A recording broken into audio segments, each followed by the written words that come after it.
So Nate's journey as a character has easily been one of the most compelling on the roster. I believe even Jason Sudeikis has stated that Nate is who he's been most curious about and wanted to see where he goes. And I'm sure in the beginning of your crafting of him, you had some ideas about where he might end up. How often did your own ideas of where he would be going align with where he actually ended up? Or did you work so closely with the writing team that it made it a constant conversation without many discoveries on the page, so to speak? It was, broadly speaking, they were really good at that. They shared a lot of it with me, like from even early in season one. They shared with me the kind of 3-season arc for Nate, so I knew broadly where it was all headed. But then of course there were script details and so on in terms of like going episode to episode, which I wasn't as privy to until they then shared them. And occasionally I'd get a text from Brett or Brendan or whoever's in the writers' room just saying, "Oh, what do you think about this?" or "What do you think?" And that's quite nice. But yeah, on the whole, I've just been, absolutely intrigued as to where they take Nate, because his story is a a bit of a roller coaster, like you say. He's sort of he's kind of had the highs and lows, and I'm just excited that as we kind of go in towards the end, the latter half of this season 3, where we do see a lot more of Nate, and a lot more things kind of come to the forefront. That whether this is the last season of Ted Lasso or not, there's definitely a sense of catharsis, I think, we reach with Nate by the end of this season. And having known where it's sort of been headed for a long time, it'd be nice to sort of share that with with everyone. Yeah, I bet. And that's nice to hear. Probably at the cost of sounding extremely nerdy here, it's almost like he started out as Anakin Skywalker, got picked up by the Emperor, aka Rupert, and now he's around Ted again and feeling that pull towards the good. Like that humanity is coming through again. Yes. With him, as we see in the elevator sequence, and then in the hallway where he sees him from afar. So I'm curious to kind of talk about it a little bit more without giving anything away. What is it like to put Nate's internal conflict out in the world, because it's different from season 2, and are you just like super anxious for people to see how it all wraps up for him? Yes, sort of. It's a tricky one, because I feel like Nate is quite a complicated character, and he's quite obviously he's very troubled, and his mental health isn't good. So there is a difficulty in trying to balance the various things that he's going on, because you want it to feel authentic and believable, because you want people to go on that journey, in particularly this season, in that there is a sense of closure, I think, to it. Yeah, but like the creators, the writers, the great team of directors have always been on sort of hand all the time to sort of talk me through it, and to kind of help me through it, because there'll often be scenes that we were shooting on season 2 or even season 1 or now on season 3, where it's like, oh, remember, this is important because this actually relates to this, which was like a year ago, or this is going to be important in a year's time. So allowing it to kind of all add up has been, I think, one of the most difficult challenges, while sort of I guess still sort of presenting him as a real person. He's a fine balance between sort of the goofy comedy bumbling guy that we met in season 1 to the slightly bullish manic depressive that we're sort of seeing him occupy at the moment, that kind of space. So what is it like to kind of see those moments of poetry, as you spoke to about, this was this little detail, this line of dialogue, this moment of reflection that's kind of come in full circle as we come to the end?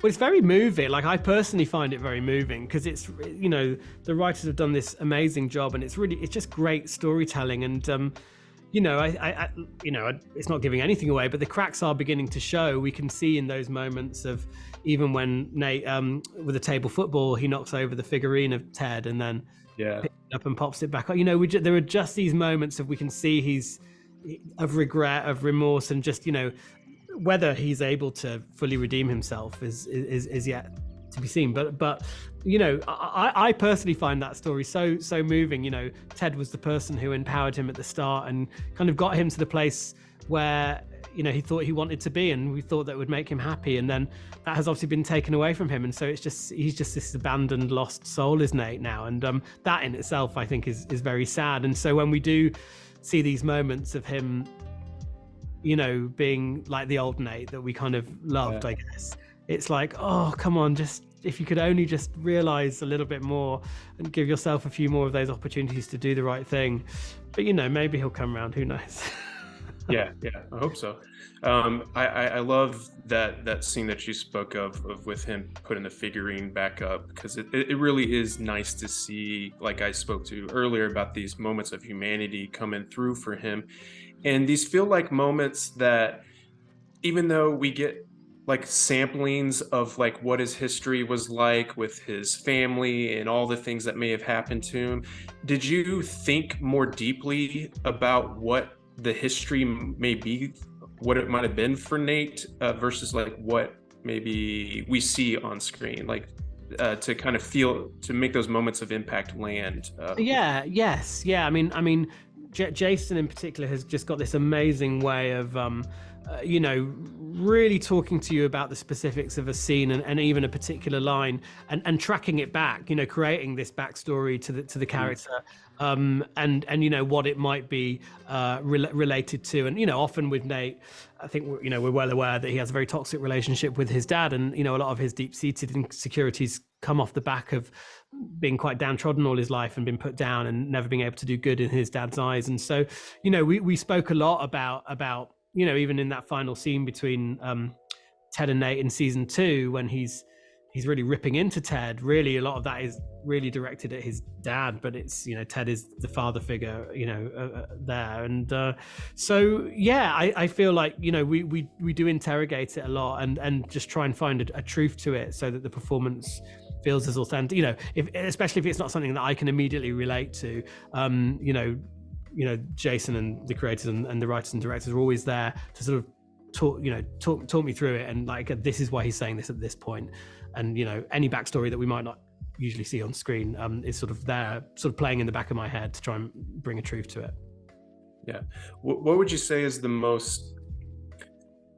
a belief or perspective that's shared in this show, that maybe when you were coming into it, you had a certain belief or perspective, and this kind of shifted things for the better?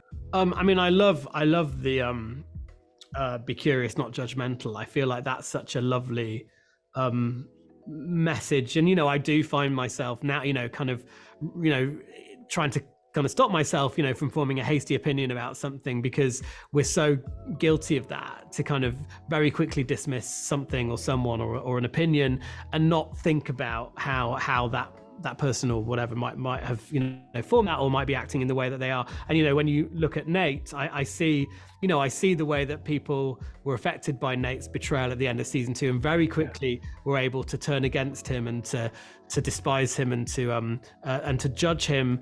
And we're finding ourselves in the middle of season 3 now, and you can see people like, okay, well, we're intrigued, but we're not going to be so quick to forgive. And actually, it's something that takes time. We're very quick to act in one way, but less inclined towards making a snap decision in terms of forgiveness. And so I try and learn from that in as best I can, and sort of take that into my everyday life, I guess.